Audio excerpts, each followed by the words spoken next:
الشيطان اللعين الرجيم بسم الله الرحمن الرحيم الحمد لله رب العالمين والصلاة والسلام على سيد الأنبياء والمرسلين سيدنا ونبينا وشفيعنا أبي القاسم محمد وآله الطيبين الطاهرين المعصومين أما بعد فقد قال تبارك وتعالى في كتاب المجيد والفرقان الحميد وهو أصدق الصادقين بسم الله الرحمن الرحيم وما تقولوا ولا تقولوا لمن يقتل في سبيل الله أموات بل أحياء ولكن لا تشعرون صلوات پڑھیں محمد و آل محمد۔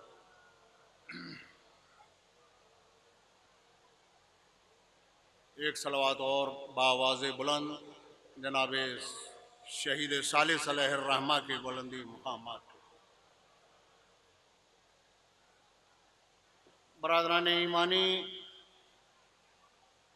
یہ سالانہ اجتماع جو مجالس کی شکل میں شہید ثالث علیہ الرحمہ کے مزار مبارک پر ہوتا ہے، اور ہم سب یہاں امام زمانہ علیہ السلام کو شہید ثالث کا پرسہ دینے کے لیے حاضر ہوتے ہیں، یہ ایک قرآن کا حکم اور قرآن کا اعلان ہے کہ شہید کو کس نگاہ سے دیکھا جائے۔ ارشاد ہوتا ہے وَلَا تَقُولُوا لِمَن يُقْتَلُ فِي سَبِيلِ اللَّهِ۔ سورہ بقرہ کی 154 نمبر کی آیہ کریمہ میں ارشاد ہوتا ہے کہ جو لوگ اللہ کی راہ میں قتل کر دیے گئے، خبردار انہیں مردہ تصور نہ کرنا، بل احیاء، بلکہ وہ تو زندہ ہیں، ولیکن لا تشعرون، ان کی حیات کا شعور تمہیں نہیں ہے۔ یعنی شہید زندہ ہے لیکن تم اس کی زندگی کو دیکھ نہیں پا رہے ہو، لیکن قرآن گارنٹی لے رہا ہے کہ زندہ ہے۔ زبان پر پہرا لگا دیا گیا وَلَا تَقُولُوا لِمَن يُقْتَلُ۔ دیکھو، زبان سے کبھی مردہ نہ کہنا شہید کو۔ اور سورہ آل عمران کی 169 نمبر کی آیہ کریمہ میں ارشاد ہوتا ہے وَلَا تَحْسَبَنَّ الَّذِينَ يُقْتَلُونَ فِي سَبِيلِ اللَّهِ أَمْوَاتًا بَلْ أَحْيَاءٌ عِندَ رَبِّهِمْ يُرْزَقُونَ، کہ جو اللہ کی راہ میں شہید کر دیا گیا، خبردار کبھی اس کو مردہ تصور نہ کرنا، اس لیے کہ وہ تو زندہ ہے اور اللہ کی بارگاہ سے رزق پا رہا ہے۔ بھائی توجہ چاہتا ہوں، یہ دو آیتیں قرآن کریم کی ہیں، اور ان آیت کریمہ کے ذریعے سے میں شہید کی بارگاہ میں نذرانہ عقیدت پیش کرنا چاہتا ہوں۔ دو آیتیں ہیں، ایک آیت میں کہا گیا کہ شہید کو مردہ نہ کہنا، اور دوسری آیت میں کہا گیا کہ شہید کو مردہ خیال نہ کرنا، مردہ تصور نہ کر لینا، مردہ عقیدے میں مت رکھنا۔ اب آپ دیکھیے کہ قرآن شہید کی زندگی کے معاملے میں کتنا سخت ہے کہ زبان پر پہلا لگا دیا کہ اس کو مردہ نہ کہنا، دل پر پہرا لگا دیا، دماغ پر پہرا لگا دیا کہ اسے کبھی مردہ تصور نہ کرنا، مردہ نہ سمجھ لینا، یہ تو زندہ ہے اور رزق پاتا ہے جیسے تم رزق پاتے ہو۔ یہ قرآن کریم نے اتنا واضح عقیدہ پیش کیا ہے۔ اچھا وجہ کیا ہے؟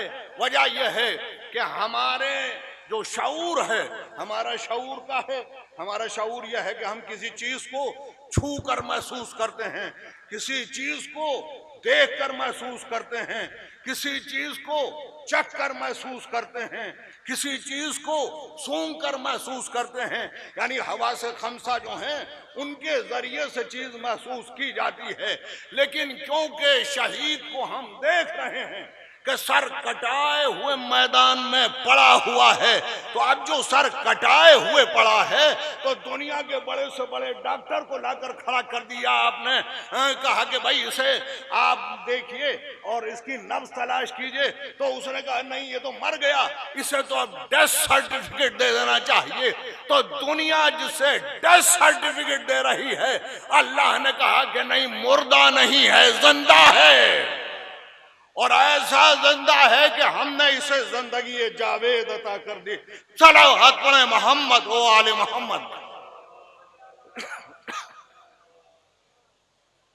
اور فرمایا عزیزان گرامی آپ نے، تو یہ مجالس کا سلسلہ ظاہر ہے کہ مسلسل شہید کی بارگاہ میں ہوتا ہے، اور اس کے ذریعے سے ہم لوگ ثواب حاصل کرتے ہیں۔ مجلسیں دراصل ہیں کیا؟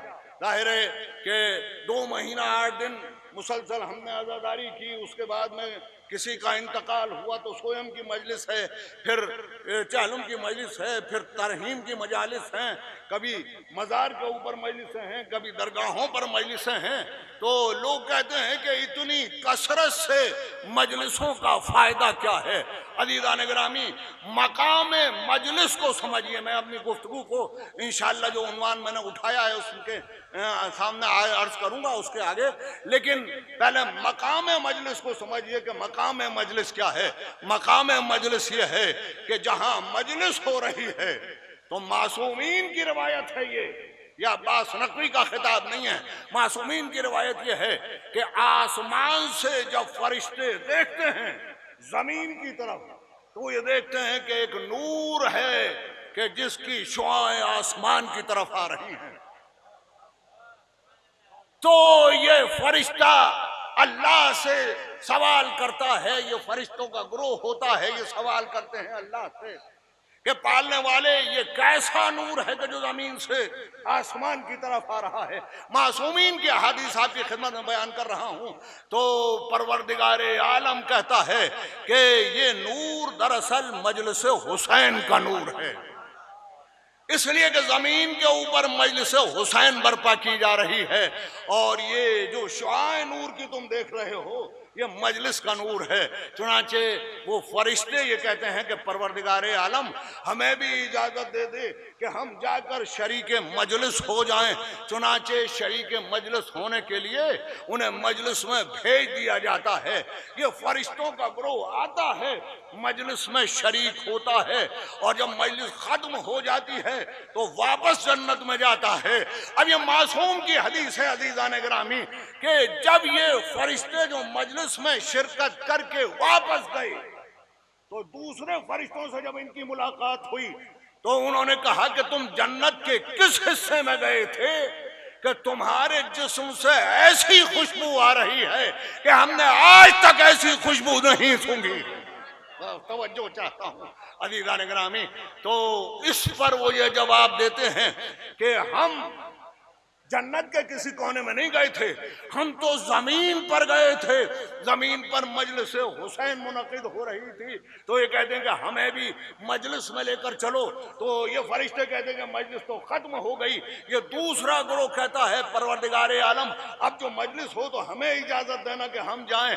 یہ فرشتے پھر آتے ہیں اس مجلس کے اندر، چنانچہ ارشاد ہے معصوم کا کہ مسلسل مجلسوں کے اندر فرشتے آتے رہتے ہیں، فیضیاب ہو کر جاتے رہتے ہیں، اور ایک فرشتہ جو ایک مرتبہ ایک مجلس میں آ جاتا ہے اسے دوبارہ اس مجلس میں آنے کی اجازت نہیں ہوتی ہے. یعنی ایک فرشتہ فقط ایک مرتبہ اپنی زندگی میں مجلس حسین میں شرکت کرتا ہے تو مجلس حسین کی یہ برکت لے کر جاتا ہے کہ زندگی بھر ایسا معطر رہتا ہے کہ ویسی خوشبو کبھی جنت میں نصیب نہیں ہوتی.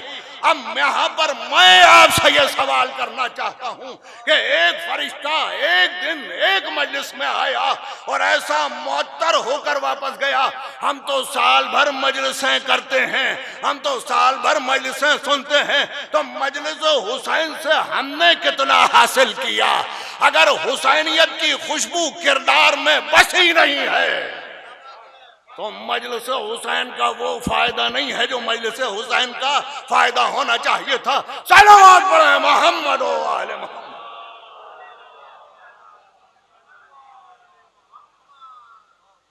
عزیزان گرامی سمجھیے مجلس حسین کی اہمیت کیا ہے. مجلس حسین کی اہمیت یہ ہے کہ آیت اللہ بروجردی ہمارے بڑے علماء میں ہیں. معصوم قم کے صحن میں سب سے بلند قبر جو ہے وہ آیت اللہ بروجردی کی ہے. آیت اللہ بروجردی کا طریقہ یہ تھا کہ وہ جب بھی درس ختم کرتے تھے, اسٹوڈنٹس کو پڑھا کے نمٹتے تھے, تو مجلس امام حسین علیہ السلام منعقد کرتے تھے. کبھی نہیں کر سکے تو اپنے گھر کے افراد کے ساتھ بیٹھ کر مجلس کی, کبھی دوستوں کے ساتھ بیٹھ کر, مگر ایسا کبھی نہیں ہوا کہ انہوں نے مجلس امام حسین منعقد نہ کی ہو. ہمیشہ آیت اللہ بروجردی مجلس امام حسین علیہ السلام منعقد کرتے تھے.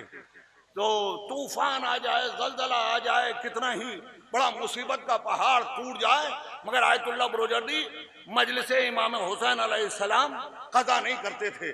تو ایک دن ایک شاگرد نے ان سے سوال کیا کہ آیت اللہ ہمیں یہ بتائیے کہ ہم نے کسی کام میں آپ کو اتنی پابندی کرتے ہوئے نہیں دیکھا کہ جتنا ہم نے آپ کو مجلس امام حسین میں پابندی کرتے ہوئے دیکھا ہے. تو پہلے تو خاموش رہے, جب اس نے پھر دوبارہ سے شاگرد نے سوال کیا کہ آیت اللہ ہمیں بتائیے کہ آخر وجہ کیا ہے, اتنی آپ شدت کے ساتھ اس مجلس کے اوپر عمل پیرا کیوں ہیں؟ تو آپ نے کہا اصل میں اس کے پیچھے میرا ایک خواب ہے. تو شاگرد نے کہا کہ ہمیں بھی وہ خواب سنائیے. تو کہا کہ ایک دن رات کا آخری پہر تھا اور میں محو خواب تھا, بے خبر سو رہا تھا کہ میں نے دیکھا خواب کے عالم میں کہ میدان محشر بپا ہے, میدان محشر میں حساب کتاب ہو رہا ہے اور دو بڑی بڑی صفیں لگی ہوئی ہیں کہ جن کے اندر حساب ہو رہا ہے. سنیے میں جو آپ کی خدمت میں عرض کر رہا ہوں مجلس حسین کا مقام عرض کر رہا ہوں. آپ کا مقام کیا ہے, آپ کون ہیں, خیال خود کو پہچانیے کہ آپ ہیں کیا اور آپ کا رتبہ کیا ہے, اور یہ فرش اعضا جو ہے اس فرش اعضا کی اہمیت کیا ہے. چنانچہ آیت اللہ بروجردی فرماتے ہیں کہ میں سویا ہوا تھا گہری نیند کہ میں نے دیکھا کہ میدان محشر بپا ہو گیا اور حساب کتاب ہو رہا ہے. دو لمبی لمبی صفیں لگی ہوئی ہیں, ایک صف کے اندر میں بھی کھڑا ہوا ہوں حساب دینے کے لیے. تو میں نے غور کیا کہ جس صف کا حساب مجھے دینا ہے اس صف کا حساب امام جعفر صادق علیہ السلام لے رہے ہیں.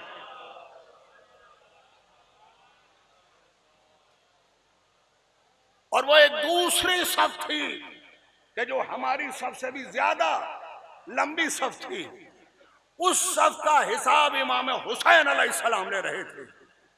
بھائی سنیے میں واقعہ آپ کو سنا رہا ہوں اور واقعہ سن کے پہچانیے کہ ماتمدار حسین کی منزلت کیا ہے, فرش اعضائے حسین کی منزلت کیا ہے. عزیزان گرامی آیت اللہ بروجردی فرماتے ہیں کہ میں نے دیکھا کہ دو صفوں میں حساب ہو رہا ہے, ایک میں کھڑا ہوا ہوں, ایک اور صف ہے اس میں دیگر لوگ کھڑے ہوئے ہیں اور حساب ہو رہا ہے جس میں ہوں. چھٹے امام اس صف کا حساب لے رہے ہیں, دوسرے کا امام حسین حساب لے رہے ہیں. تو میں جس صف میں کھڑا ہوا تھا امام بڑی سختی کے ساتھ حساب لے رہے تھے. حساب دینے والا پسینہ پسینہ ہو جاتا تھا, چہرہ زرد ہو جاتا تھا, جسم کانپنے لگتا تھا, مگر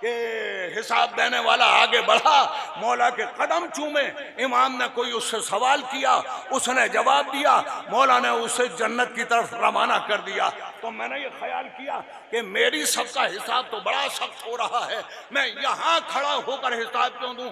میں تو اسی سب میں جا کر حساب دیتا ہوں کہ جہاں پر سید الشہداء حساب لے رہے ہیں۔ کہتے ہیں کہ میں یہ سوچ کر اس سب سے نکلا اور اس سب کی طرف چلا کہ وہاں جا کر حساب دوں گا۔ فرماتے ہیں کہ ابھی 2 قدم چلا تھا کہ 2 فرشتے آئے، میرے بازوؤں کو پکڑ کر کھینچ کر مجھے اسے صف میں لا کر کھڑا کیا اور کہا کہ برو جلدی یہیں پر کھڑے رہو، تمہارا حساب اسی صف میں ہوگا۔ تو میں نے کہا کہ میں اس سب میں کیوں حساب دوں؟ ادھر بھی حساب ہو رہا ہے، ادھر بھی حساب ہو رہا ہے، میں چاہتا ہوں کہ ادھر جا کر حساب دوں۔ کہا نہیں برو جلدی، ادھر حساب نہیں دے سکتے، تمہارا حساب اسی صف میں ہوگا۔ تو انہوں نے کہا کہ اس سب میں حساب کیوں دوں، آخر وجہ کیا ہے؟ کہا برو جلدی دراصل بات یہ ہے کہ جس صف میں تجھے کھڑا کیا گیا ہے یہ علماء کی صف ہے، یہاں علماء کا حساب ہو رہا ہے، یہاں علماء کو حساب دینا ہے۔ تو برو جلدی کیونکہ تو عالم ہے، تیرا حساب اس صف میں ہوگا۔ تو میں نے پوچھا کہ وہ جو دوسری صف ہے وہ کس کی صف ہے؟ کہا وہ حسین کے ماتمداروں کی صف ہے۔ توجہ چاہتا ہوں عزیزو، کہا یہ حسین کے ماتمداروں کی صف ہے۔ کہتے ہیں میری آنکھ کھل گئی، اسی وقت میں نے گھر والوں کو جگا کر مجلس حسین منعقد کی، اور اس دن سے برابر مجلس حسین منعقد کرتا ہوں اور اللہ سے یہ سوال کرتا ہوں اور دعا کرتا ہوں کہ پالنے والے میں تیرے حسین کا ماتمدار ہوں، میرا حساب حسین کے ماتمداروں کے ساتھ لینا، علماء کی سب میں میرا حساب نہ لینا۔ یہ عزیزان گرامی ماتمداران حسین کی عظمت ہے۔ تو یہ شہید ثالث کی بارگاہ یہاں ہر سال ہم لوگ جمع ہوتے ہیں۔ عزیزان گرامی ظاہر ہے کہ مجلسیں بہت ہوتی ہیں، اور شہید ثالث کی بارگاہ میں ہم کیوں آتے ہیں اور کیوں یہ اپنا نذرانہ عقیدت پیش کرتے ہیں؟ عزیزو اس چیز کو سمجھنے کی ضرورت ہے۔ میں بتاؤں آپ کی خدمت میں، ظاہر ہے کہ بزرگ تو مجھ سے بہتر جانتے ہیں، لیکن میں بچوں کے لیے عرض کر رہا ہوں کہ شہید ثالث کے کیا معنی ہیں؟ شہید ثالث کے معنی ہے تیسرا شہید، اور اس سے پہلے 2 شہید اور ہیں، ان کے بعد ایک شہید اور ہیں، شہید رابع کہلاتے ہیں، دہلی میں جن کا مزار ہے، ان کی مجلسیں بھی انہی دنوں میں چل رہی ہیں۔ تو اب سوال یہ ہے کہ ایک نوجوان کے ذہن کے اندر یہ سوال پیدا ہو سکتا ہے کہ بھئی کیا شہید اول کون ہے؟ جناب شمس الدین ابن محمد مکی۔ شہید ثانی کون سے ہیں؟ دوسرے شہید، شہید ثانی ہیں قاضی زین الدین۔ تیسرے شہید، شہید ثالث قاضی نور اللہ شستری، کہ جن کی بارگاہ میں ہم بیٹھے ہوئے ہیں۔ چوتھے شہید، شہید رابع حضرت مرزا محمد کامل دہلوی، جو پنجہ شریف میں جن کا مزار ہے۔ اب نوجوان ذہن کے اندر یہ سوال پیدا ہو سکتا ہے کہ شہید اول اگر شمس الدین بن محمد مکی ہیں، شہید دوم جب قاضی زین الدین ہیں، شہید ثالث جب قاضی نور اللہ شستری ہیں، شہید رابع جب مرزا محمد کامل ہیں، تو سوال یہ ہے کہ جو شہدائے بدر ہیں، جو شہدائے احد ہیں، اب ظاہر ہے کہ شہید اول تو وہ لوگ ہیں کہ جو اسلام کے ابتدائی دنوں میں اپنی قربانیاں دیتے ہوئے شہید ہوئے۔ یہ جو ہم اپنے بچوں کو سکھاتے ہیں کہ کہو لا الہ الا اللہ، جو کلمہ پڑھواتے ہیں ہم، تو یہ کلمہ اتنی آسانی سے ہم تک نہیں پہنچ گیا۔ اس کلمے کے پیچھے کٹے ہوئے سروں کا ایک انبار ہے، اس کلمے کے پیچھے بیواؤں کی سسکیاں ہیں، اس کلمے کے پیچھے یتیموں کے آنسو ہیں، اسلام کو پھیلانے کے لیے بڑی قربانیاں دی گئیں، بڑے سخت مصائب ہوئے۔ حضرت یاسر، حضرت عمار کے والد، جب کفار مکہ نے ان سے کہا کہ کیا تم نے محمد کی دعوت کو قبول کر لیا، تو انہوں نے کہا کہ ہاں میں اسلام لے آیا۔ کہا کہ تائب ہو جاؤ، توبہ کرو۔ کہا نہیں، میں نے کیونکہ لا الہ الا اللہ کہہ دیا، اب میں اس کلمے سے پھر نہیں سکتا۔ چنانچہ حضرت یاسر کو اس طرح شہید کیا گیا کہ 2 اونٹ منگائے گئے، ایک پیر ایک اونٹ سے باندھا گیا، دوسرا پیر دوسرے اونٹ سے باندھا گیا، دونوں کو الگ الگ سمت کے اندر دوڑا دیا گیا۔ حضرت یاسر کا جسم 2 ٹکڑوں میں بٹ گیا۔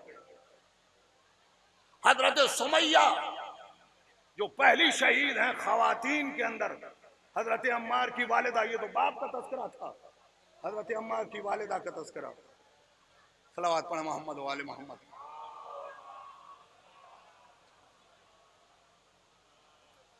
دیکھیے یہ کوئی گاڑی نمبر ہے DL 9CBC 0699۔ یہاں اس میں کوئی مسئلہ ہے باہر شاید، تو اس گاڑی کے جو اونر ہیں، جی کسی نے پائپ توڑا ہے اس کا، تو جو اس گاڑی کے اونر ہیں وہ اس کو جا کے دیکھ لیں۔ صلوات پڑھیں محمد و آل محمد پر۔ بھئی باآواز بلند صلوات پڑھیے آپ لوگ محمد و۔ تو کیا کیا قربانیاں ہیں؟ حضرت یاسر، عمار کے والد، عمار کی والدہ، ابو جہل ان کے پاس آیا کہ کیا تو نے کلمہ پڑھ لیا؟ کہا میں نے کلمہ پڑھا۔ کہا تائب ہو جا۔ کہا نہیں، میں نے توحید کا اعلان کر دیا، آپ توبہ نہیں کر سکتی۔ اس نے ایک بھالا آپ کے شکم مبارک میں مارا کہ جس کی ضرب سے شہید ہو گئی۔ حضرت بلال حبشی، تاریخ لکھتی ہے کہ جب دوپہر کا وقت ہوتا تھا پتھر جلنے لگتے تھے، حضرت بلال کو ان گرم پتھروں پر لے جا کر کپڑا اتار کر لٹا دیا جاتا تھا، آپ کے سینے کے اوپر بھاری پتھر رکھ دیے جاتے تھے، اور پھر آپ کا مالک امیہ، کیونکہ آپ غلام تھے لہذا آپ کا مالک امیہ بن خلف ہاتھ میں اپنے دوسرے غلاموں کو خاردار کوڑے دے کر کہتا تھا کہ اس پہ جب تک کوڑے برساؤ جب تک لاتو حبل نہ کہنے لگے۔ حضرت بلال کے جسم پر کوڑے پڑتے رہتے تھے، خون بہتا رہتا تھا، گرمی سے آپ کی پشت کی چمڑی پگھلنے لگتی تھی، اور جتنا زیادہ وہ کوڑے مار کر کہتے تھے کہو لاتو حبل، حضرت بلال احد احد کی آوازیں بلند کیا کرتے تھے۔ دنیا یہ کہتی ہے کہ اسلام تلوار کے زور سے پھیلا، میں آواز دیتا ہوں کہ مجھے مغرب کا مفکر بتائے کہ اسلام امیہ کے ہاتھ میں ہے یا بلال کے ہاتھ میں ہے؟ بھائی اسلام تو تلوار کی دھار پر چل کر آگے بڑھتا جا رہا تھا، کفر پیچھے چھوڑتا جا رہا تھا۔ صلوات پڑھیں محمد و آل محمد۔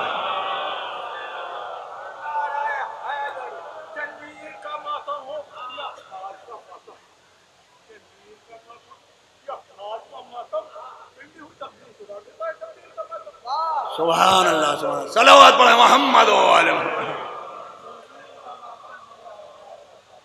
تو اتنے شدائد، اتنے زیادتیاں، اتنے ظلم حضرت بلال پر ہوتے تھے۔ ایک دن جو خاردار کوڑے مارتے تھے غلام، انہوں نے حضرت بلال کو جب کوڑے مارتے مارتے تھک گئے اور حضرت بلال کو مسکراتے ہوئے دیکھا تو انہوں نے کہا کہ بلال، اتنے کوڑے کھانے کے بعد، اتنی سختیوں کے بعد بھی مسکرا رہے ہو؟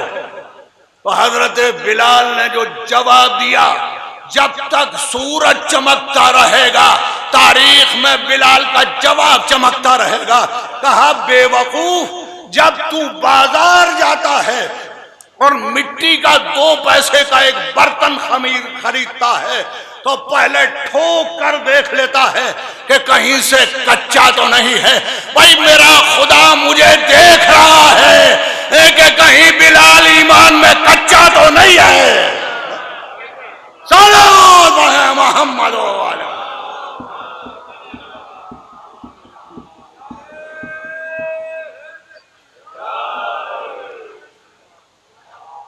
تو عزیزان گرامی، میں یہ گفتگو کر رہا تھا آپ سے کہ نوجوان ذہن کے اندر یہ سوال پیدا ہو سکتا ہے کہ حضرت یاسر پیغمبر کے زمانے کے شہید ہیں، شہدائے احد، شہدائے بدر، سب پیغمبر کے زمانے میں کفار کے ہاتھوں سے جو لوگ مارے گئے مکے کے اندر سب شہید ہیں.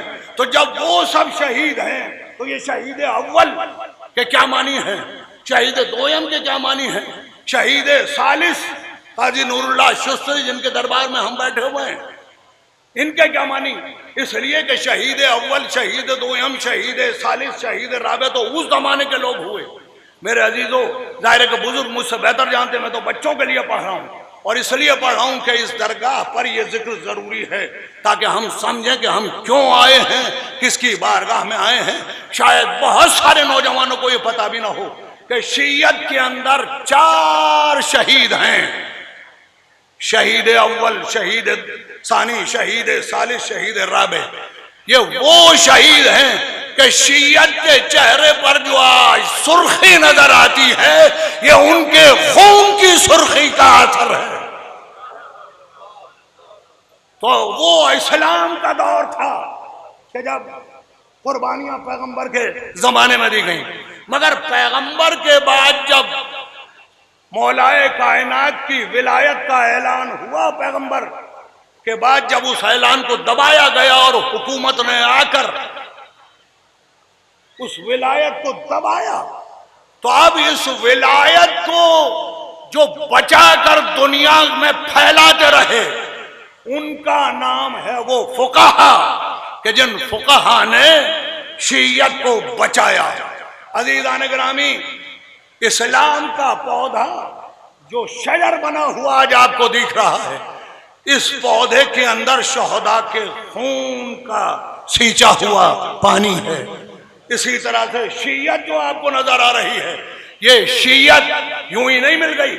خدا کی قسم میں یہ جملہ کہا کرتا ہوں کہ ہم اپنے خون کے سمندر میں ڈوب کر کنارے پر پہنچے ہیں، مگر بات یہ ہے کہ ہم سر جھکا کر نہیں پہنچے، سر اٹھا کر نہیں پہنچے. عزیزان گرامی، اگر آپ میں سمجھا سکوں، اور میں سمجھتا ہوں کہ ایک صلوات کے صدقے میں سمجھا پاؤں گا، اس لیے کہ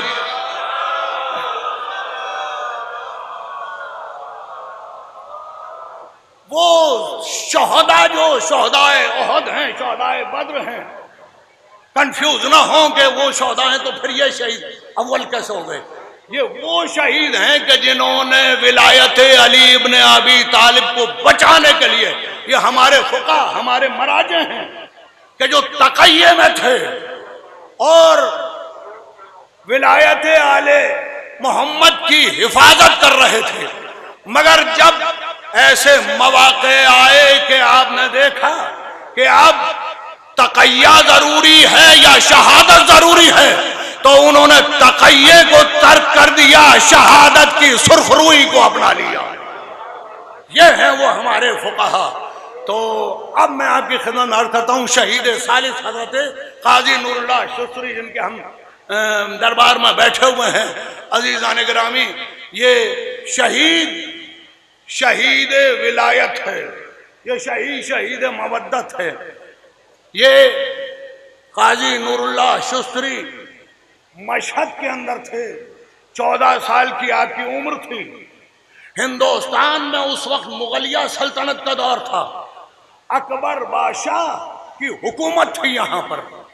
اکبر بادشاہ کے 9 رتنوں کے اندر کم سے کم 4 9 رتن وہ تھے کہ جو شیعہ تھے اور تقیہ میں تھے. چنانچہ فیروز شاہ تغلق جو مغل بادشاہوں سے پہلے کا بادشاہ ہے، اس نے شیعت کو رفض قرار دے کر، رافضی شیعوں کو قرار دے کر اس نے بہت قتل عام کرایا تھا۔ تو یہاں کے سارے شیعہ تقیہ کے اندر تھے۔ اب وہ تقیہ مسلسل چلتا چلا آ رہا تھا۔ اب جو اکبر کے دربار کے اندر 9 رتن تھے، جن میں ابو الفضل تھے، فیضی تھے، ملا احمد تھے، شیرازی تھے، انہوں نے یہ محسوس کیا کہ اب ہمارا تو زمانہ آخری ہے، کوئی ایسا ہونا چاہیے ہمارے بعد کہ جو عالم شیعت کو اس دائر کے اندر پھیلائے۔ چنانچہ اکبر کو اس وقت قاضی کی ضرورت تھی۔ ویسے تو اکبر بے دین تھا، اس لیے کہ ظاہر ہے اس میں مذہب سے زیادہ دلچسپی نہیں تھی، وہ تو ایک سیاسی آدمی تھا، لیکن کیونکہ بنام اسلام حکومت کر رہا تھا لہذا قاضی بھی اپائنٹ کرنے پڑتے تھے، تو اسے ایک ایسے قاضی کی ضرورت تھی کہ جو تمام فقہوں کے اوپر عبور رکھتا ہو۔ چنانچہ ملا احمد نے کہا کہ مشہد کے اندر ایک ایسا شخص ہے، ایسا عالم ہے کہ میرے علم کے اندر آیا ہے کہ جو تمام فقہوں کے اوپر عبور رکھتا ہے۔ چنانچہ حضرت کو خط لکھا گیا اور آپ کو یہ بتایا گیا کہ جو عرش و آرام آپ کو مشہد کے اندر ہے وہ ہندوستان کے اندر میسر نہیں ہو سکتا، لیکن کیونکہ یہاں شیعت کا سوال ہے، شیعت کی تبلیغ کا سوال ہے، تو اگر آپ یہ منظور کرتے ہوں کہ وہ آپ کو آرام و آسائش جو وہاں ہیں اسے ترک کر کے یہاں آ جائیں، تو آپ نے لکھا کہ شیعت کی خوشبو کو ہندوستان میں پھیلانے کے لیے اگر مجھے کانٹوں اور تلواروں پہ سے گزرنا پڑے تو گزروں گا۔ صلوات پڑھے محمد۔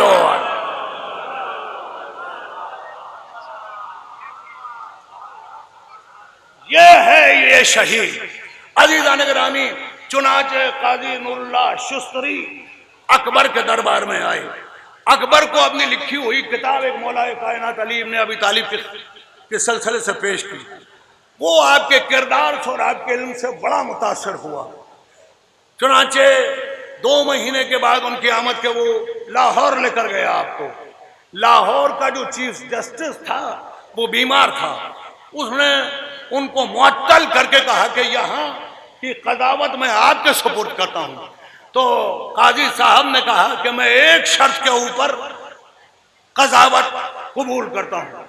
دیکھیے وہ دنیا اور ہے جو بادشاہوں کے پیچھے عہدے لینے کے لیے پھرتی ہے، یہ علی کا غلام ہے جو شرطیں لگا کر عہدہ لیتا ہے۔ صلوات علی محمد و آل محمد۔ کہ میں ایک شرط پر یہ عہدہ قبول کروں گا۔ کہا کہ بتائیے آپ کی شرط کیا ہے؟ کہا میری شرط یہ ہے کہ میں 4 فقہ برادران اہل سنت میں ہیں، مالکی، حنفی، شافعی، حنبلی۔ کہا کہ میں جو فیصلہ کروں گا 4 فقہوں میں سے کسی کو پیش نظر رکھ کے کروں گا، اور اگر ان میں نہیں ملے گا تو اپنا اجتہاد۔ تو اس نے کہا کہ ٹھیک ہے آپ کیجئے۔ چنانچہ آپ نے فیصلے دینا شروع کیے۔ اب جب فیصلے آپ نے دینا شروع کیے تو بظاہر تو وہ فیصلہ مالکی فقہ کا تھا، بظاہر تو وہ فیصلہ حنفی فقہ کا تھا، بظاہر تو وہ شافعی فقہ کا تھا، بظاہر تو وہ حنبلی فقہ کا تھا، مگر جتنے فیصلے آپ کے ہوتے تھے وہ فقہ جعفری کے مطابق دیتے تھے۔ یہ تبلیغ ہو رہی ہے فقہ جعفری کی۔ صلوات علی محمد و آل محمد۔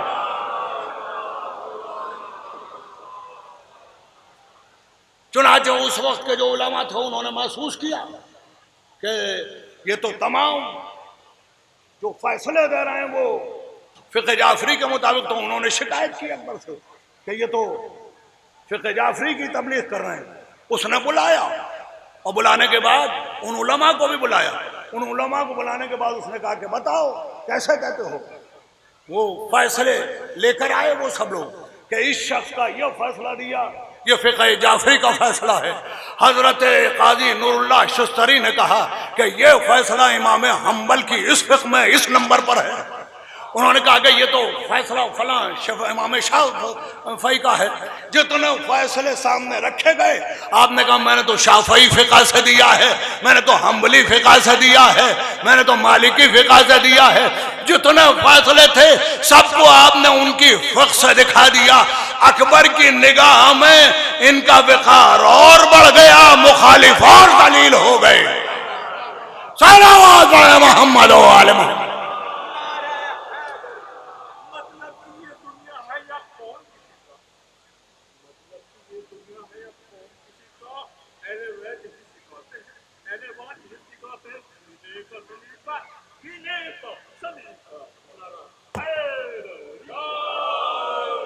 تو عزیزان گرامی نتیجہ یہ ہوا. پھر اس کے بعد میں اکبر کو متا کے سلسلے کے اندر ایک کوئی مسئلہ درپیش ہو گیا. انہوں نے علماء سے پوچھا، انہوں نے کہا کہ یہ تو جعفری فقہ ہے، ہماری فقہ میں نہیں ہے. آپ نے کہا کہ امام مالک کی فقہ کے اندر یہ موجود ہے، آپ نے نکال کر دکھایا. اب اکبر کی نگاہ میں آپ کا وقار اور بڑھ گیا. عزیزان گرامی، جو ابو جہل کے پیرو ہوتے ہیں وہ ذلیل ہوتے ہیں، جو علی کا پیرو ہوتا ہے وہ فتح یاب اور عزت مآب ہوتا ہے. جو علی کے پیرو ہوتے ہیں وہ اپنے نقش چھوڑ کر جاتے ہیں. نتیجہ یہ ہوا کہ ظاہر ہے کہ اکبر جہاں دیدہ آدمی تھا اس کے سامنے کوئی بات نہیں چل پڑی. مگر جب اکبر کا انتقال ہو گیا اور اس کا بیٹا سلیم جو جہانگیر کے نام سے آج مشہور ہے، جو جب تخت حکومت پر آیا تو وہ اکبر کی طرح کھلے ذہن کا نہیں تھا، نہ وہ ویسا سیاسی تدبر رکھتا تھا. چنانچہ علماء نے اس کے کانوں کو بھرنا شروع کیا. وہ متعصب بھی تھا. انہوں نے کہا کہ یہ تو شیعہ عالم ہے اور شیعہ فقہ کے مطابق فیصلے دیتا ہے. اس نے کہا کہ کوئی ثبوت لے کے آؤ تو میں مانوں. مگر ثبوت دے کے تو پہلے ذلیل ہو چکے تھے، اس لیے کہ قاضی نور اللہ شستری نے انہوں کی فقہ سے تمام مسائل کو ثابت کر دیا تھا. اب مسئلہ یہ ہوا کہ اب کیا کیا جائے. تو حضرت قاضی نور اللہ شستری درس بھی دیا کرتے تھے. چنانچہ ان لوگوں نے ایک چال یہ چلی کہ ایک لڑکے کو شاگرد بنا کر بھیجا اور شاگرد بن کر یہ ان کے ساتھ میں رہا اور ان کا اتنا اعتماد حاصل کر لیا. قاضی نور اللہ شستری اس وقت 2 کتابیں لکھ رہے تھے. ایک کتاب آپ کی مکمل ہو گئی تھی، مجالس المومنین، جس میں علماء کا تذکرہ تھا، اور دوسری کتاب وہ جو لکھ رہے تھے وہ احقاق الحق تھی. یہ احقاق الحق کیا ہے؟ یہ میں بچوں کے لیے مجلس پڑھ رہا ہوں، آپ کے لیے نہیں پڑھ رہا ہوں.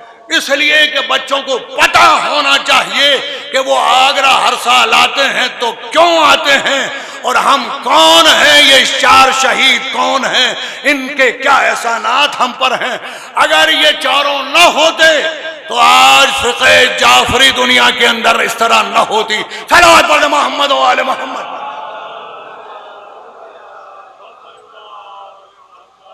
تو بس عزیزان گرامی، اب ظاہر ہے میں جانتا ہوں اکیڈمک مجلس ہے، یہ اس طرح کی مجلس نہیں ہے، اور ظاہر ہے کہ جن مجلسوں کے آپ عادی ہیں ویسی مجلس نہیں ہے یہ. لیکن میں سمجھتا ہوں کہ شہید کا حق یہ ہے کہ ایسی ہی مجلس پڑھی جائے. ایک باواز بلند صلوات پڑھنے محمد.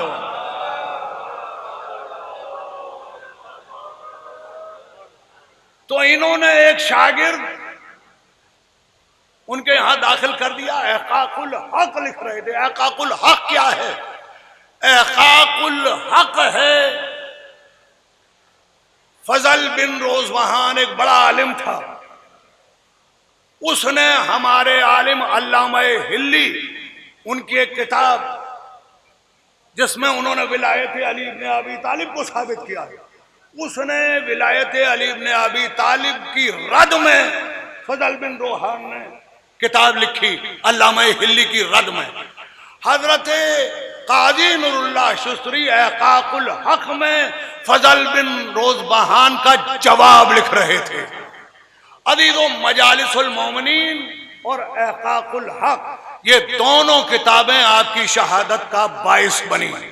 یہ بھی ایک اعجاز ہے کہ جو ہلاک ہوتے ہیں وہ جہالت میں ہلاک ہوتے ہیں، جو شہادت پاتے ہیں وہ تحریریں لکھتے ہوئے شہید ہوتے ہیں. صلوات علی محمد و آل محمد. احقاق الحق میں کیا لکھا؟ مولائے کائنات علی ابن ابی طالب کی ولایت کو ثابت کیا. حضرت قاضی نور اللہ شستری کا یہ پیغام ہے کہ جب تک کوئی شیعہ زندہ رہے فضائل علی، مصائب امیر المومنین اور ولایت علی کو مسلسل نشر کرتا رہے۔ احقاق الحق آپ نے لکھی ولایت علی کے لیے۔ آج دنیا یہ کہتی ہے کہ بھئی آج وہ زمانہ نہیں ہے، آج یہ نہ پڑھیے، آج ولایت نہ پڑھیے، آج اس طرح کا سوال آپ ممبروں سے نہ کیجئے۔ میں کہتا ہوں کہ خدا کی قسم، جس زمانے کے اندر گدی سے زبانیں کھینچی جا رہی تھیں، جس زمانے میں ہم سولیوں پر لٹکائے جا رہے تھے، جس زمانے میں ہم دیواروں میں چنے جا رہے تھے، جس زمانے میں ہم قبروں کے اندر زندہ دفن کیے جا رہے تھے، تب تو ہم نے ولایت علی کا اعلان چھوڑا نہیں۔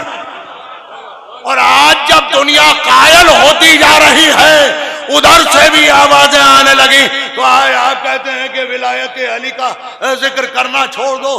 یہ شہید کا پیغام ہے کہ مر جانا مگر ولایت علی کا پیغام نہ چھوڑنا۔ صلوات پڑھیں محمد و آل محمد۔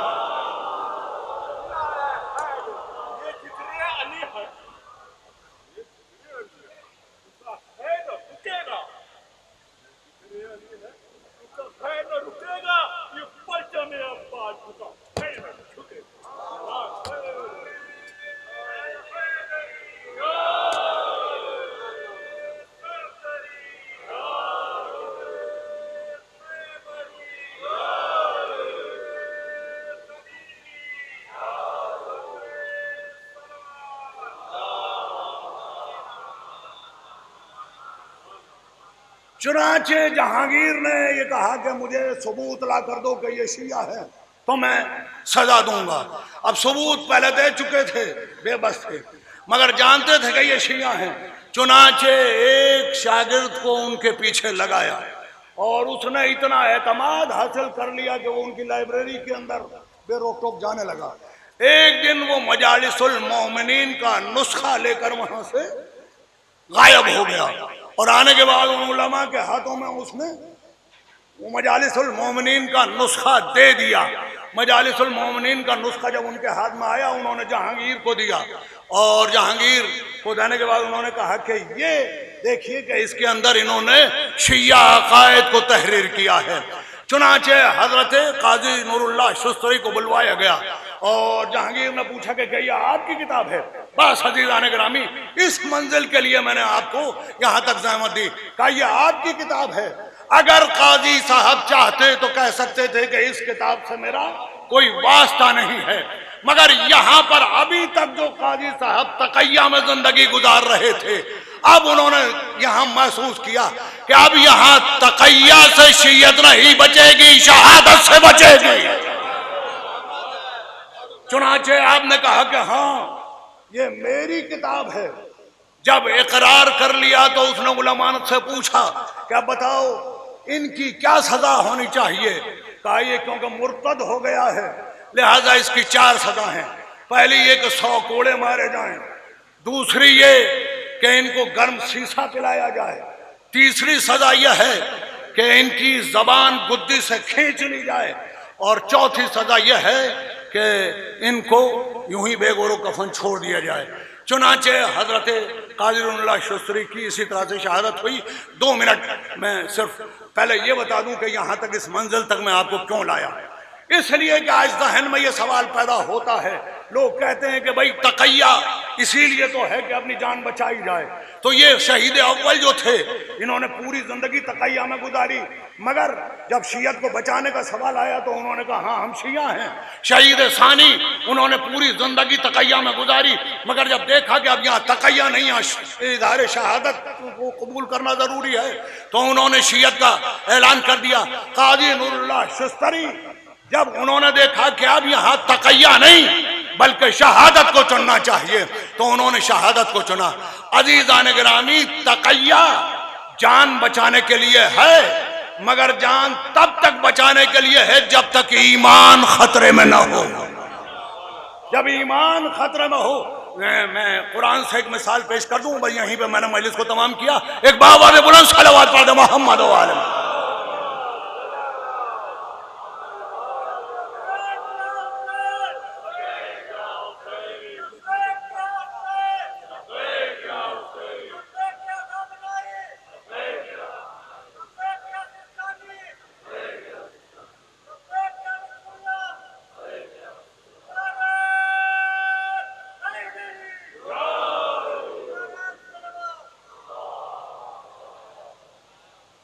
اب میں قرآن سے یہ بتا دوں کہ تقیہ کہاں ضروری ہے کہاں ضروری نہیں ہے، یہ ہمارے جو مجتہد اور فقہا تھے انہوں نے تقیہ میں زندگی گزاری، لیکن تقیہ سے باہر آ کر شہادت بھی قبول کر لی. تو وجہ کیا ہے؟ وجہ یہ ہے، آپ قرآن پڑھیے، حضرت آسیہ کا واقعہ آپ کو ملے گا.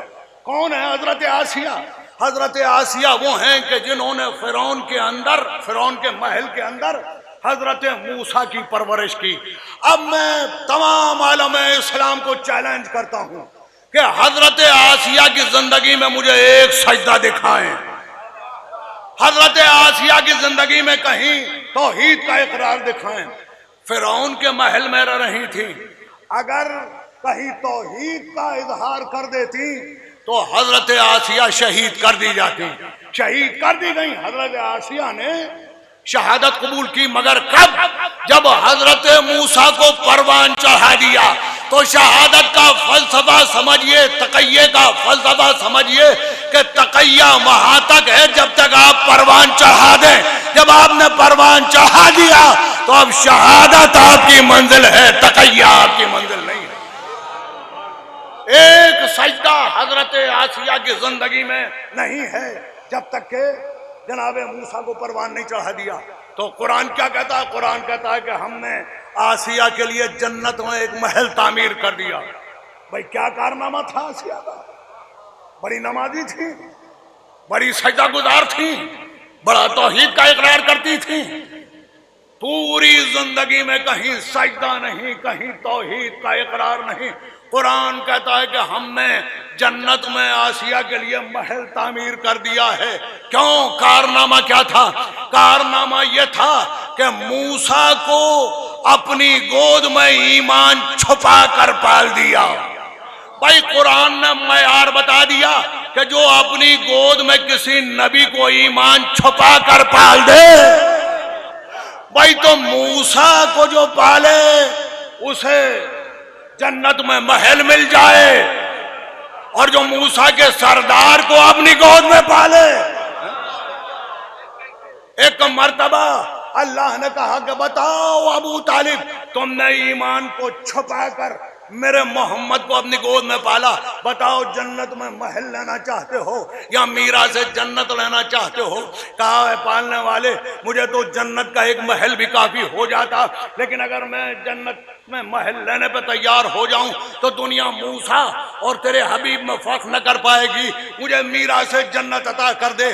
آواز آئی مبارک ہو ابو طالب، بیٹا کوثر کا مالک ہے، پوتے جنت کے مالک ہے.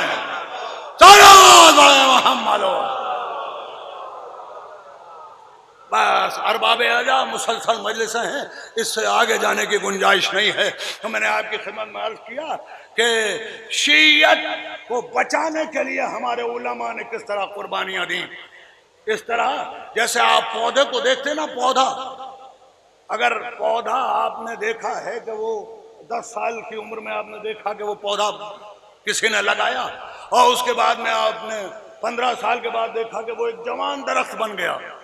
تو کبھی غور کیجئے کہ یہ جب پودا تھا تو کتنا خطرے میں تھا، اس لیے کہ کوئی جانور کھا جاتا، کوئی ہوا نقصان پہنچا دیتی، کوئی روند کر نکل جاتا. تو اس کے لیے کیا ہوتا ہے پودے کو بچانے کے لیے؟ پودے کو بچانے کے لیے اس کے چاروں طرف اینٹوں کی ایک فصیل لگا دی جاتی ہے.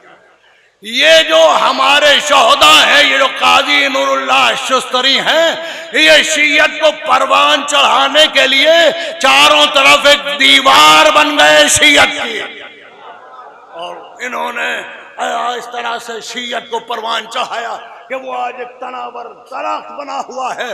اور پوری دنیا میں اگر آج شیعت پہچانی جا رہی ہے تو ان شہداء کے خون کی بدولت پہچانی جا رہی ہے. بس ارباب اعظم، چنانچہ حضرت قاضی اللہ شستری نے شہادت کا انتخاب کیا.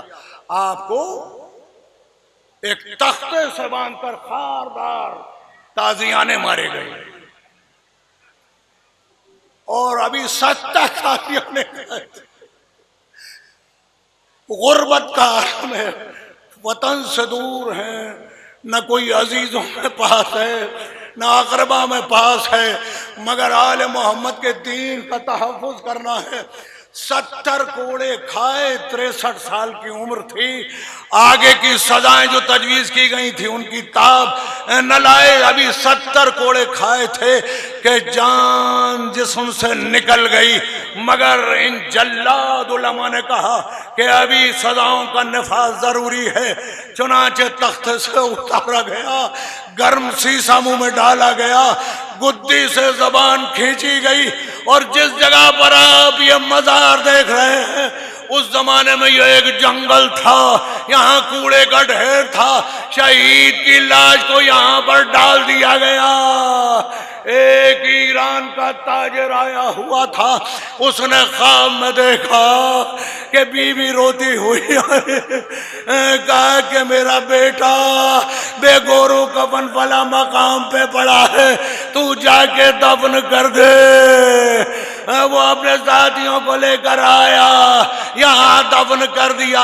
ارباب عزا، مجھے ابھی بھائی نے حکم دیا، مجھے کچھ مسائل میں اور پڑھنا تھا، مگر بھائی نے حکم دیا کہ کیونکہ گہوارے علی اصغر برآمد ہونا ہے، لہذا چند جملے ان کے سلسلے سے عرض کر دوں۔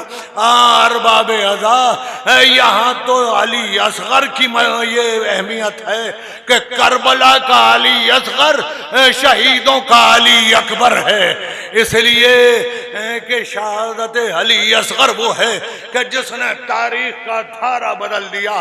ارباب عزا، بس اب مجھے اس سے آگے نہیں جانا ہے، ابھی اور علماء کو پڑھنا ہے۔ میرے فوراً بعد جناب ڈاکٹر حسن کمیلی صاحب قبلہ کا خطاب ہوگا، اور ظاہر ہے کہ بہترین خطاب ہوگا، بس صرف 2-3 منٹ کی مجھے اجازت دیجئے۔ ارباب عزا، حضرت علی اصغر وہ ہیں کہ حضرت علی اصغر ابھی چھولے کے اندر ہیں کہ امام حسین علیہ السلام میدان میں ہیں کہ ایک مرتبہ خیمے سے رونے کی آواز آئی۔ امام ایک مرتبہ میدان سے خیمے میں پہنچے، کہا کہ اے بہن زینب کیا ہوا، ابھی تو ہم زندہ ہیں، یہ رونے کی آواز کیوں ہے؟ کہا جب سے آپ نے آواز استغاثہ بلند کیا ہے علی اصغر نے خود کو جھولے سے گرا دیا۔ ہاں ارباب عزا، یہ لبیک یا حسین تھا، جھولے سے گرا دینا۔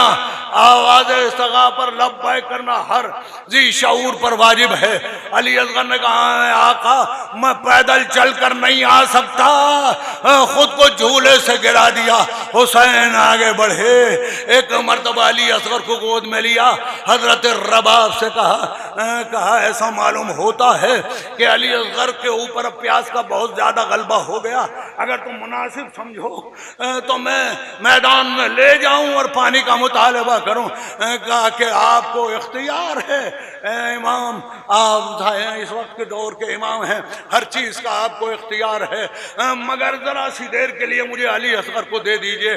علی اصغر کو لیا، اپنے خیمے میں پہنچی، ایک مرتبہ کرتا بدلایا۔ مقاتل کے فقرے یہ ہیں کہ کرتا بدلایا، اور کرتا بدلنے کے بعد آستینوں کو ایسے الٹ دیا جیسے مجاہد کی آستینوں کو الٹا جاتا ہے۔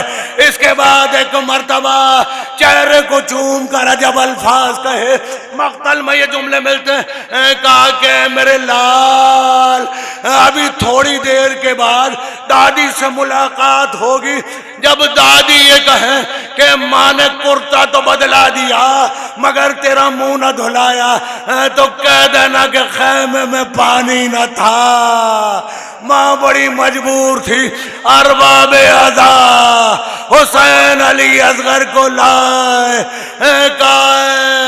فوج اشقیاء تمہارے گھروں میں بھی تو بچے ہیں، تم بھی تو اپنے گھروں میں بچوں کو چھوڑ کر آئے ہو، تم نے میرے علی اکبر کو مارا اس لیے کہ میرے علی اکبر نے تمہارا مقابلہ کیا، میرے بھائی کو تم نے مارا اس لیے کہ میرا ساتھ دیا، مگر یہ بچہ یہ تو 3 دن سے پیاسا ہے، اس کی ماں کا دودھ بھی خشک ہو گیا، لو اسے پانی پلا دو۔ کسی نے کہا کہ اس کے بہانے سے خدا پانی مانگنا چاہتے ہیں۔ ایک مرتبہ جلتی ہوئی ریت پر حسین نے علی اصغر کو لٹایا، کیسی چلتی ہوئی ریت، نیز کہتے ہیں کہ بھن جاتا تھا جو گرتا تھا دانا زمین پر، ایسی جلتی ہوئی ریت پر لٹایا، علی اصغر کو زید کے اوپر لٹایا۔ ایک مرتبہ فوج کے بہت سارے سپاہی ڈالیں اٹھا کر فرات کی طرف دوڑے کے پانی لائیں۔ ایک مرتبہ پہ سارے صاحب نے کہا اختہ کلام الحسین، حسین کے کلام کو قطع کر دے۔ با ایک مرتبہ ہرملہ آگے بڑھا، اس نے کمان کے اندر تیر لگایا، علی اصغر کے گلے کا نشانہ لیا، تیر چھوڑا، حسین دوڑے، علی اصغر کو گود میں اٹھایا۔ مجلس ختم ہو گئی۔ با ایک سوال سن لیجئے کہ ہرملہ نے لیٹے ہوئے زمین پر علی اصغر کے گلے کے تیر کا نشانہ لیا تھا، حسین نے گود میں اٹھایا تو نشانہ تو چوک جانا چاہیے تھا، یہ علی اصغر کے گلے پر تیر لگا کیسے؟